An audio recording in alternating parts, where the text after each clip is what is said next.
we're going to move in to our next topic, which is economic development, which actually this is a perfect segue because you all touched on a few different aspects of this question, which is bonding and also community engagement. So bonding bill, which, you know, as a state representative, you're actually in charge of approving or passing bonding bills. So I think this is a very appropriate question for this group of folks that we have in front of us. So as you all know, there are many development projects that are in progress right now on the north side and throughout the city of Minneapolis, especially since the uprising in multiple neighborhoods were impacted by the rioting and the looting. And there is a plan right now for an estimated $500 million project, which is the Upper Harbor Terminal project. Do you think large-scale development projects like UHT are beneficial to the community? That's one part of the question. And then the second part is, would you support a bonding bill to appropriate state tax dollars to kickstart a program of this magnitude? Now, I'm going to allow you all 3 minutes to answer this question as it is directly related to the North Side and also your role as a state legislator. So I'm going to allow you all 3 minutes to answer this. And I believe we're going to have Lisa go first, Alan second, and then Esther, you get to have the opportunity to answer this question last now. Is that okay with everyone? All right. Lisa, you have 3 minutes starting now. Sorry about that. I'm having problems with this mute thing. First of all, yes, I do support the Upper Harbor Terminal, but that's not the only project, and they can't all be this massive. I support the project as long as, because it does have it has the potential to bring new revenue, increase economic development for small businesses, particularly people of color, indigenous, and just people of color in general. But I would also like to make sure that preferences given to those small businesses that are coming out of the 55411 and the 55412 and the 55405 zip codes to help develop those small businesses, and also make sure that children, youth there's plenty of opportunity for youth employment in those areas, because youth employment is the biggest desert that we have here in the North Minneapolis area. There's absolutely no jobs for young people. And so if the Upper Harbor Terminal is going to employ the young people over the summer and after school and on the weekends, I strongly support that initiative. But like I said, that can't be the only initiative. We also have to make sure that we bring other businesses into the near North Minneapolis area, into the Willard Hay neighborhood, into the neighborhoods. We don't have dry cleaners here. There's such a plethora of businesses, small businesses, that we don't have here, that we're going to have to provide funding opportunities and grants to help establish those small businesses, and also the grants to help maintain the small businesses that were hit directly by COVID-19 that are in the area. And you do have about 50 seconds left, so I'm going to engage with you if that's okay. Sure. Do you think, so to your knowledge, do you think that there's been an appropriate amount of community engagement and conversations with community around Upper Harbor Terminal? Do you think that your community is educated on what's taking place in their backyard right now? There's been a significant amount of community engagement. The problem is the community engagement typically has been up in the Upper Harbor area, in Philippe Cunningham's neighborhood. They did have some engagement in the near North Minneapolis neighborhoods, but unfortunately it was all last minute, and a lot of people didn't get a chance to go out and participate in those conversations. Okay. Thank you, Lisa. All right, next we have Alan. Alan, do you need me to repeat the question, or you think you're okay? No, I'm good. You're okay. Asking the wrong person, because I'm still mad that they closed the lock. I remember when I was at the School of Public Affairs, which is now the Humphrey Institute, looking out the window during class and seeing the tugs pushing the barges up the river. I like a working river. There's a reason that Minneapolis is here, and it's because of the industry along the river. And I don't think we should turn our back on that. It bothers me that they closed the city of the port of Minneapolis, and the idea of an outdoor venue, a music venue that are going to be charging rates that will not be appropriate for many of the people in the neighborhood. I mean, the only way they're going to get jobs out of that are going to be trickle down jobs. And it just doesn't make any sense to me. When I hear that First Avenue is involved, they always get these outside contractors that are going to make everything wonderful. And sometimes maybe we don't need these giant projects. Maybe there's other things we should be doing.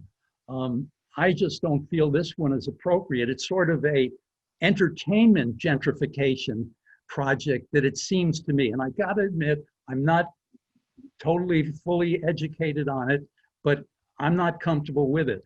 I'd rather see things that would go and create industry and jobs on the north side that are indigenous, that are often small business. There should be other things we can try. One of the ideas I've heard is trying to go and tie business subsidies based on employment of people who live on the north side. So you got a certain number of people working for you that have an address on the north side, you're going to get a benefit. Maybe it'd be a property tax benefit. Maybe it'd be a sales tax benefit, but some sort of way of really incenting the job providers on the north side with an incentive to expand and get more people there. I will say, of course, that necessary for any kind of development is going to be law and order, safety, police. I mean, I was outraged when I saw that people from Lake Street after the George Floyd, situation went up to the north side and started messing around on West Broadway and took out the 2 holidays on North Washington and the Cubs store, my God, and the Walgreens for that matter. It really, really bothers me.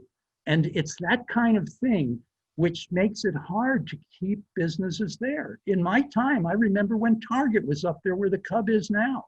And now the Cub that's there, that's come back, is half of the Cub that used to be there. We've got to we've got to go and take care. Thank you, Alan. That was your 3 minutes. Sorry. No, you don't have to apologize, sir. Esther? Yes. So do you need me to repeat the question, or you think you're okay? I think I've got it. Okay. So the Upper Harbor Terminal project is, necessary in the sense that it is necessary for us to develop that plot of land that's up there. I have issues and questions with exactly what is going to be there. So I think the parts of the project that are focused on housing, I think there's still some need to talk about transportation of how people are going to get up there. Parts of the project that are focused on environmental justice, whether it's urban agriculture, building a parks area there. I think that those are things in the project that should move forward, particularly to the extent that they will be providing permanent jobs for members of our community, particularly Black and Brown people in our community. But I think the thing that we really need to question and definitely slow down is the entertainment piece of the project, the First Avenue piece of the project. Is this really the best time to be investing in an industry that has seen significant declines because of COVID? And it's really hard to tell when that type of stuff is going to come back.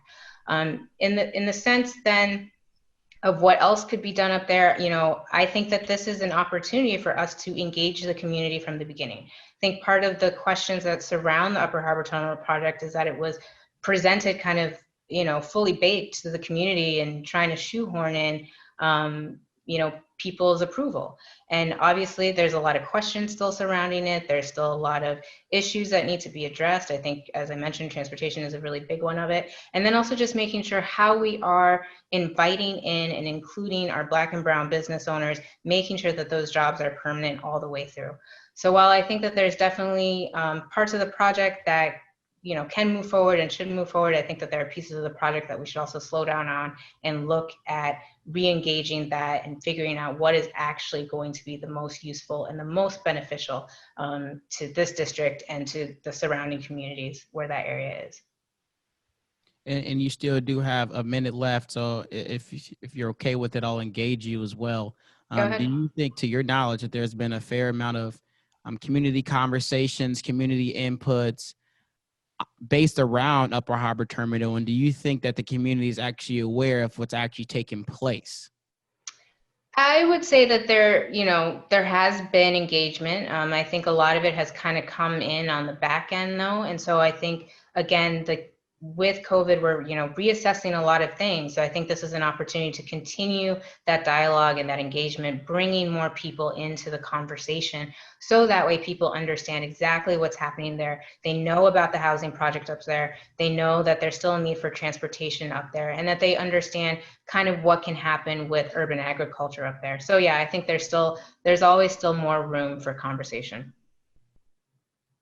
Thank you, Esther. We're going to enter into the rebuttal round. I'm going to allow 1 minute and 30 seconds this time. If there anyone that wants to respond to anything that another candidate said, you can do so now. Alan talked about it being. Are you muted? No, I'm unmuted. Alan talked about it being an outdoor or it being racially isolated. First of all, First Avenue is a local company. They've been providing entertainment to this community for, 20, 30, I don't even want to go back to say 40 years, but it was originally Uncle Sam's. And the entertainment has been significantly diverse. Roots, George Clinton, Tribe Called Quest, Next, Minnesota's Mint Condition. They have been very diverse in their entertainment, Alan. So, and the First Avenue is a company that's here. I meant it being an outdoor venue in a climate that, you can't do outdoor entertainment probably 5 months of the year, snow and what have you. I'll also mention, because there was mention of urban agriculture, my wife and I were exploring around the port of Minneapolis one day, and we found out that Minneapolis mushrooms were up there, and went in and talked with them. They're not mushrooms that I'm interested in eating, but apparently they were doing a good business, and they got pushed out, unfortunately. Another thing is these big, bright ideas that come from downtown. The first thing that I thought of was, like the Weber Park natural swimming pool that apparently was closed half of the time because they were having pollution problems. That does not serve the people of the North Side.